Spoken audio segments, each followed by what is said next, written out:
주의 음성을 듣기 원할 때 우리가 잠잠히 주님을 기다리게 하여 주옵소서. 성급하게 움직여 그 일을 그르치는 일 없게 하여 주옵시고, 주의 음성 듣기 원할 때, 주님의 뜻대로 살기 원할 때 잠잠히 기다리는 시간을 우리에게 허락하여 주옵소서. 우리의 인내가 부족하고 우리의 조급함으로 분명한 하나님의 음성 듣지도 못하고 움직여 낭패 보는 어리석음 없게 하여 주옵시고, 하나님이 무엇이라 말씀하시는지 잠잠히 들을 수 있는 삶의 여유를 허락하여 주시옵소서. 그래도 늦지 않는 줄 압니다. 그런데 항상 늦었다고 급하다고 판단하여 하나님보다 앞설 때 있사오니 절대 그러지 말게 하여 주시고, 하나님의 항상 앞서심을 우리가 쫓아가게 하여 주시옵소서. 이번 주에는 금요기도회로 모입니다. 하나님 함께 하시사 기도하기 원하는 자들, 기도해야 하는 사람들 함께 모여 기도하게 하여 주시고, 그 기도에 응답하시는 주님 경험하게 하여 주시옵소서.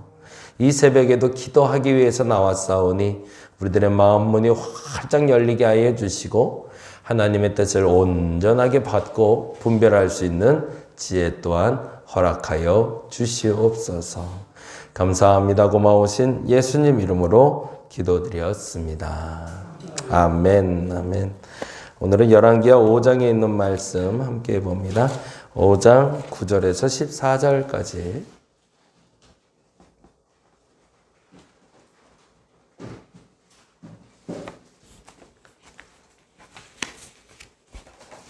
오장 9절에서 14절까지.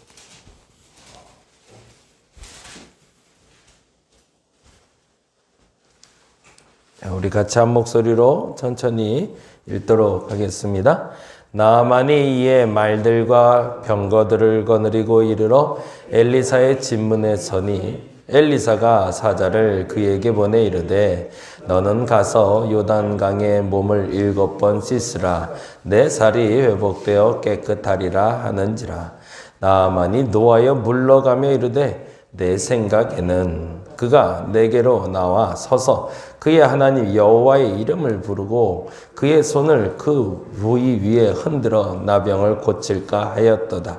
다메섹강 아바나와 바르바리은 이스라엘 모든 강물보다 낫지 아니하냐. 내가 거기서 몸을 씻으면 깨끗하게 되지 아니하랴 하고 몸을 돌려 분노하여 떠나니, 그의 종들이 나와서 말하여 이르되 내 아버지여, 선지자가 당신에게 큰 일을 행하라 말하였다면 행하지 아니하였으리까. 하물며 당신에게 이르기를 씻어 깨끗하게 하라 함이리까 하니, 나아만이 이에 내려가서 하나님의 사람의 말대로 요단강에 7번 볼을 잠그니 그의 살이 어린아이의 살같이 회복되어 깨끗하게 되었더라. 아멘, 아멘. 오늘은 3장부터 5장까지 보는 날이고요. 그리고 엘리사 이야기 이제 본격적으로 시작이 됩니다. 엘리야와 엘리사가 어떻게 다른지를 구별하시는 것도 참 중요한 것 같아요. 엘리야는 제가 2000년인 것 같아요. 2000년 아직도 생생하게 기억나는데 2000년에 수련목이라고 감리교회에서 이제 목사 안수 받기 전에 과정이 하나 있어요. 그래서 단독 목회라고 교회를 개척해서 담임을 해서 그 목사 안수를 받을 수가 있고, 수련목이라고 해서 수련 과정을 통해서 안수 받을 수 있는 코스가 있는데 제가 수련목 2기였거든요. 그래서 그 수련목 과정을 하면서 목사 안수를 받을 수 있는 계기가 있었는데 일이 여의치 않아서 이제 그만두고 다시 이제 단독 목회를 나갔어요. 근데 나가기 전에 그 교회에서 마지막 사임하면서 했던 설교가 엘리야하고 엘리사 설교였거든요. 근데 이제 한 20년이 지나고 나서 알게 됐어요. 아, 제가 왜 사임 설교를 그걸 했는지를 한 20년 지나서 알게 됐어요. 제 머릿속에도 아직 잔상으로 남아있는 왜 엘리야와 엘리사인지, 그 부분을 여러분이 질문하고 답해 보시면 굉장히 재미난 답을 찾을 수 있을 겁니다. 엘리야는 찾아가는 선지자라면 엘리사는 찾아오게 하는 선지자입니다. 그게 큰 차이예요. 그 부분을 한번 좀 찾아보시면 좋을 것 같아요. 엘리야는 찾아가는 선지자고 엘리사는 찾아오게 하는 선지자. 누가 더 위대한가를 말하고 싶은 건 아니고요. 어떤 선지자가 지금 이 땅에 필요한가, 그리고 어떤 사람이 될 것인가에 대한 질문의 답이었어요, 저에게는. 여러분은 어떤 사람이 되실지 한번 찾아보세요. 찾아오게 하는 사람이신가요? 찾아가는 사람이신가요? 둘 다 필요하겠죠. 네.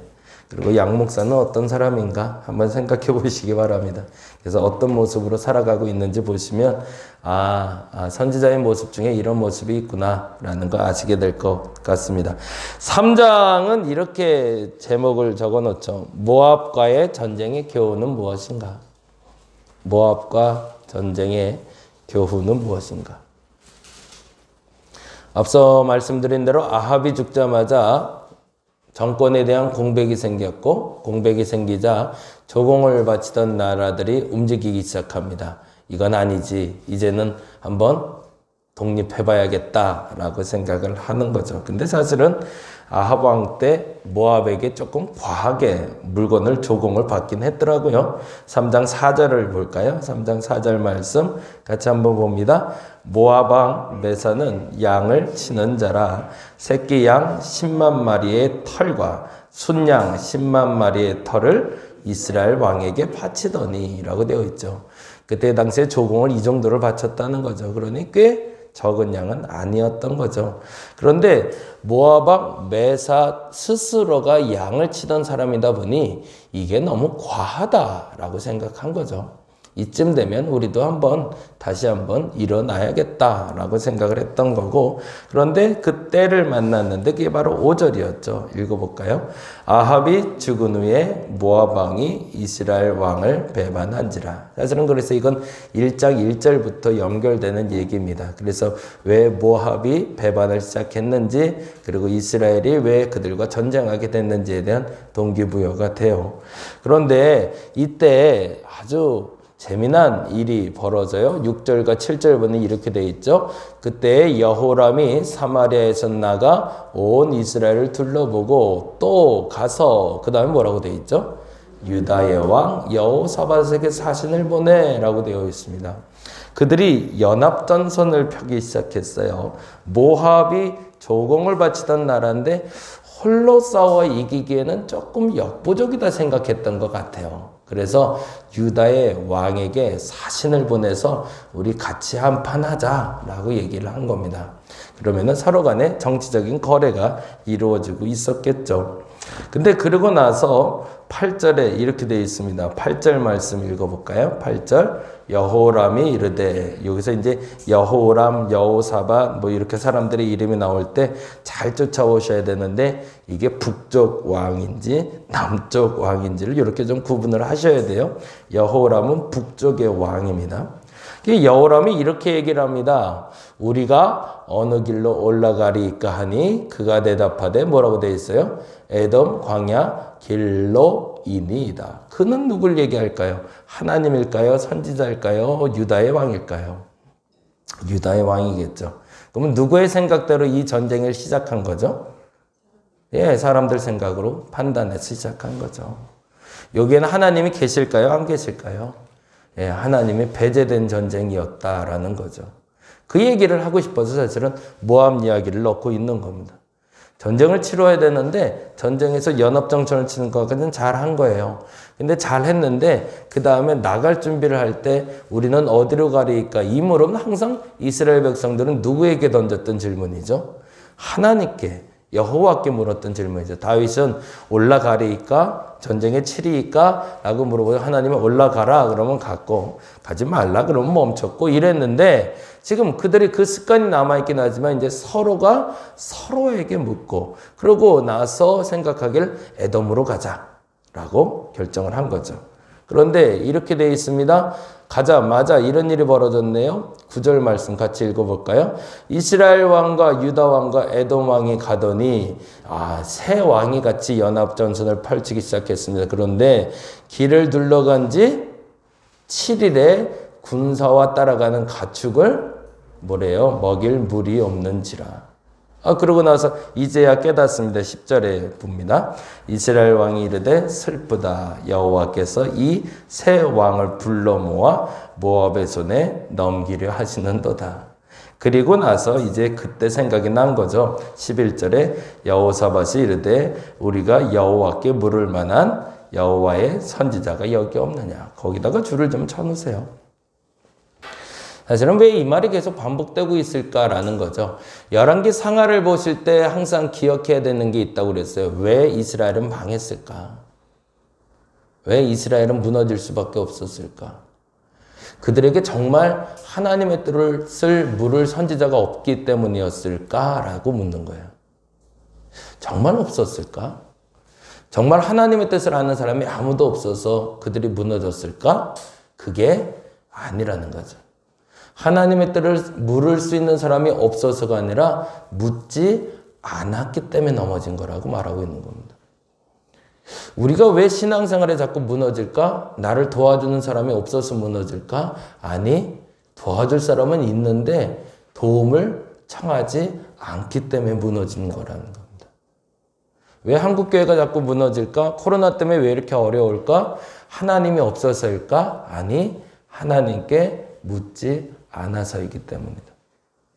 성경은 우리에게 계속 그렇게 질문을 던지고 있는 겁니다.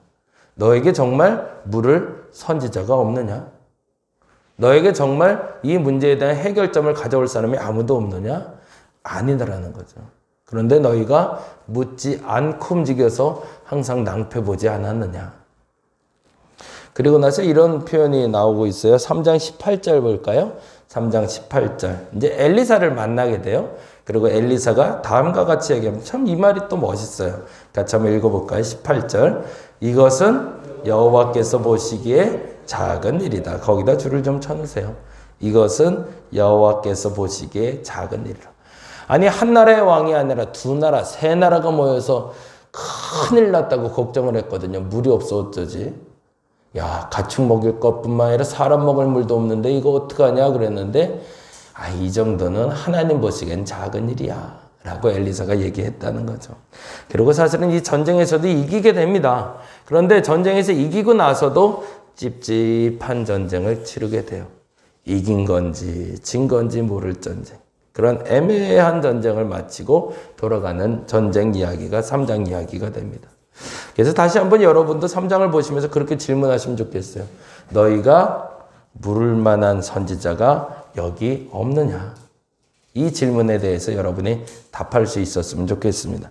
4장 이야기는 엘리사가 행한 이적은 이렇게 해놓으시면 좋을 것 같아요. 너무너무 재밌어요. 엘리사를 만나다 보면 너무너무 행복하고요. 너무너무 재밌는데 거꾸로 말하자면 엘리사 때처럼 어려울 때가 없어요. 가뭄도 이런 가뭄이 없고요. 기근도 이런 기근이 없고요. 세상이 어려워도 이렇게 어려울 수가 없어요. 그런데 그 가운데 생명을 공급하던 사람이 바로 엘리사였습니다. 그래서 크게 네 가지 사건이 나오고 있는데 과부, 여러분이 잘 아는 두 아들이 나와요. 그리고 두 아들이 있는 과부가 나오는데 먹을 게 없어서 낑낑대고 있다가 준비된 그릇만큼 하나님이 기름을 채울 것이라고 온갖 그릇을 다 빌려오라고 얘기하죠.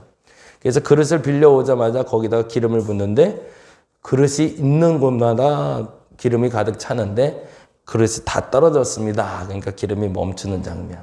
그 장면이 나오고 있고요. 두 번째는 수넴 여인이라는 여인이 나와요.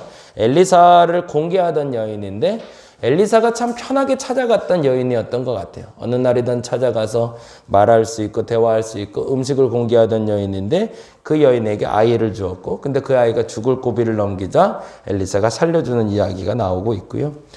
큰 솥에다가 나무 뿌리를 넣고 끓이고 있는데 그게 독소가 있는 나무 뿌리였더라. 그래서 그것 때문에 사람들이 죽게 생겼더라. 그랬더니 그 독을 없애는 장면 나오고 있고요. 그리고 여러분이 기억을 하시는지 보셨는지 모르겠지만 오병이어 기적이 나와요. 먼저 보리떡 기적이라고 그래서 여기서 오병이 어와 동일한 기적이 나옵니다. 보리떡 몇 개를 가지고 수많은 사람들을 먹이는 기적이 사실은 여기도 나오고 있습니다. 그래서 엘리사가 행한 이적은 이라고 보면서 당시에 나도 이런 이적을 행했으면 좋겠다라고 생각하시는 것도 좋지만 얼마나 어려웠을까라고 한번 되돌아보시면 도움이 될 것 같아요. 그래서 그 가운데 나도 생명을 공급하는 사람이 되게 해달라고. 그게 멋있는 것 같아요. 다 안 돼요. 뭘 해도 안 되는데 그때 엘리사만 있으면 생명이 공급이 돼요. 이게 참 멋있죠. 선교사님하고 저하고 우린 그런 사역 하자고요. 그죠?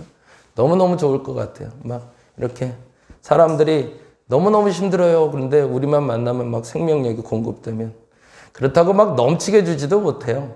있는 것 문제 해결의 정도지만 그러나 그것으로 말미암아 하나님이 공급해 주시는 은혜가 무엇인지를 경험해 가고 있는 거죠. 5장 이야기는 여러분이 너무 잘 아는 얘기죠. 나아만 장군 얘기 나옵니다.